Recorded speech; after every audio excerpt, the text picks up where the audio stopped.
I am an engineer by training. I went to University of Missouri at Rolla, which is now Missouri University of Science and Technology. It's a lot like Rice.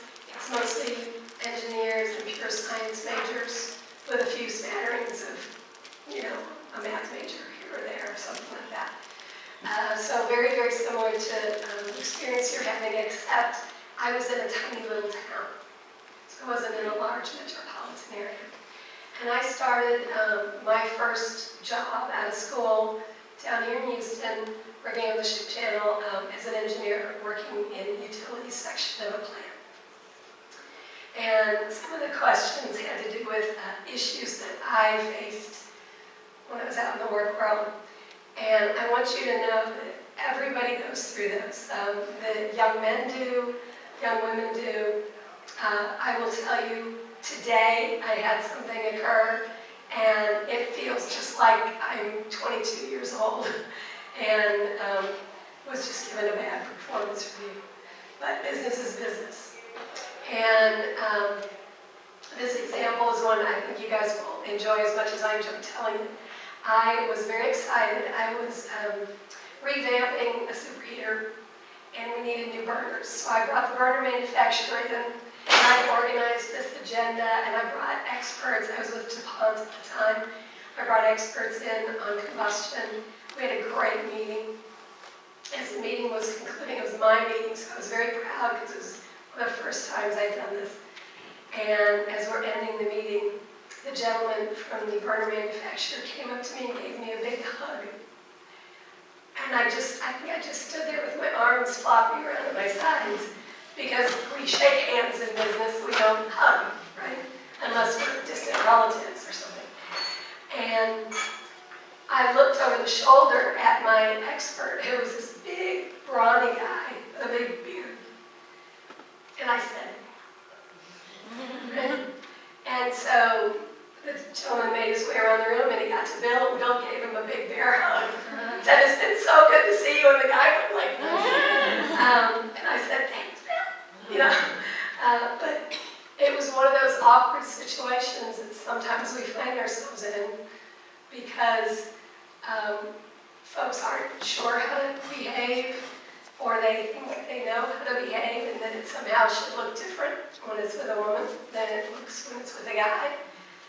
And I'm here to tell you that I think we should celebrate some of our differences, and I'll share more about why I think some of those differences are very valuable to women, because in the 21st century, as we move toward servant leadership and other aspects of collaborative leadership, I think women have a natural, I'm stereotyping here, but women have a natural knack for some of the very skills that are going to take us into business in 2050. I also want to say, sometimes it's not good to try to look different. I think we made some errors in the 80s when we all tried to look like the guys, and we dressed like them. We wore suits that looked exactly like their suits and wore tie shirts that button and ties. And I think back on that, and it's kind of ridiculous, but that's what women did in the 80s.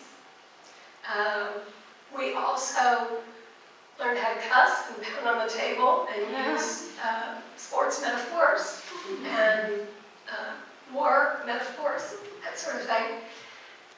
And I think we were not being very authentic to ourselves at that point. We were earnestly trying to fit in, and I will say in manufacturing, there weren't very many women, so fitting in meant looking like the guys.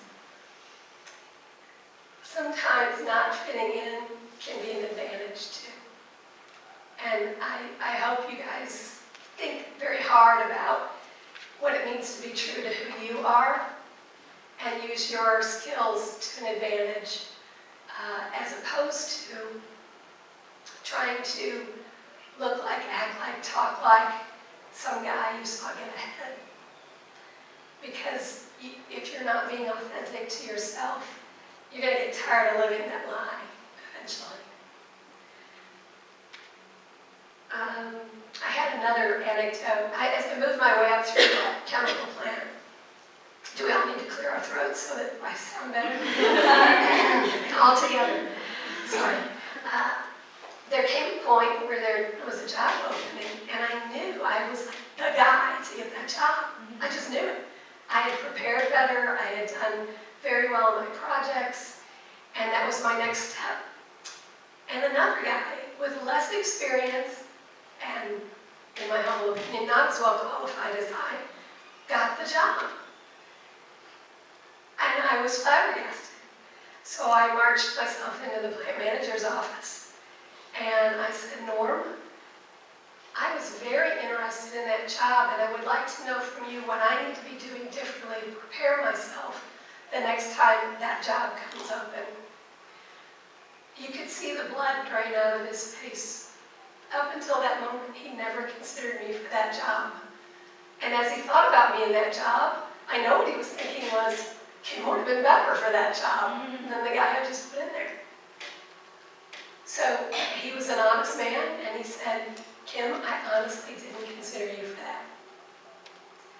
Shame on me, because I didn't make it clear to my boss and his boss and the boss of that job that I wanted that job. So that was a lesson learned for me. For the rest of my career, I may not have known when I stepped into a new job what I thought the next step would be. But as soon as I put my sights on a job, or I thought it might be interesting, I made sure my boss knew, I made sure the boss of that job knew. And I never made that mistake again, so please, none of you make that mistake. People can't read your mind, and I think you will find that those who want to have influence on their own careers are making sure that others have clarity about what they would like.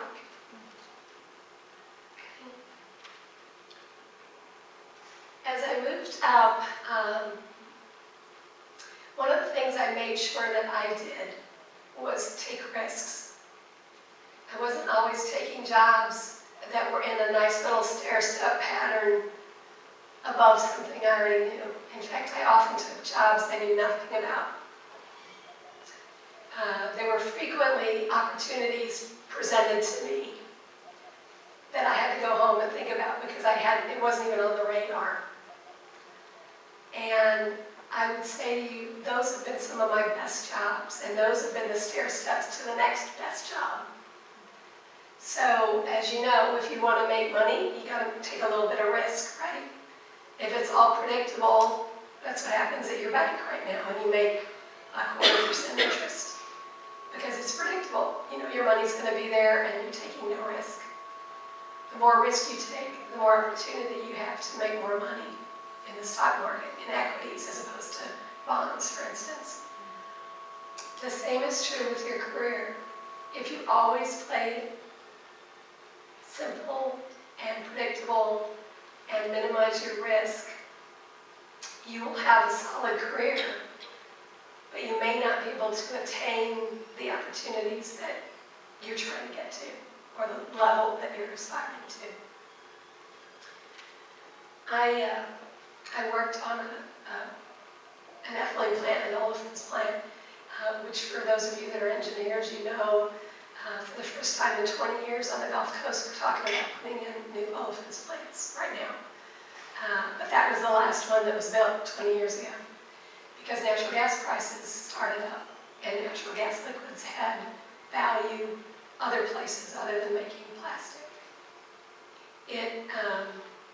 It was a wonderful opportunity. I was on the startup team, so we went from a grassy field to this huge chemical plant, and I was able to, I was one of the superintendents, so I was able to influence the design. I was able to hire my own operations staff. I was there for startup. The day we made ethylene and compressed it for the first time, my partner, who was the other superintendent, leaned over. We were standing behind an I-beam while we started up the compressor because you don't want to be around it the first time you start up a very large piece of equipment. They might fall apart. They do that sometimes. Not often, but you don't want to be there when it does. And we're standing behind this I-beam watching, and he says, I'm leaving.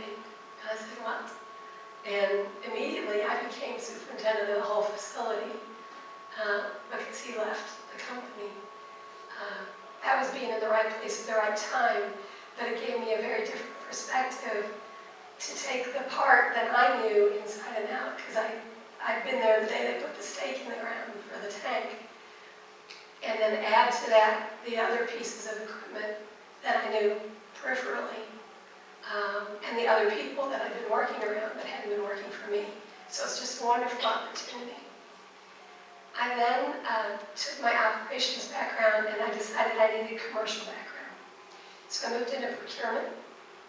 I bought energy for the firm, and that meant at that point natural gas and electricity were being deregulated. So I bought power, I moved power around the country. I bought coal and residual oil, learned to hedge, learned a little bit more about the financial markets.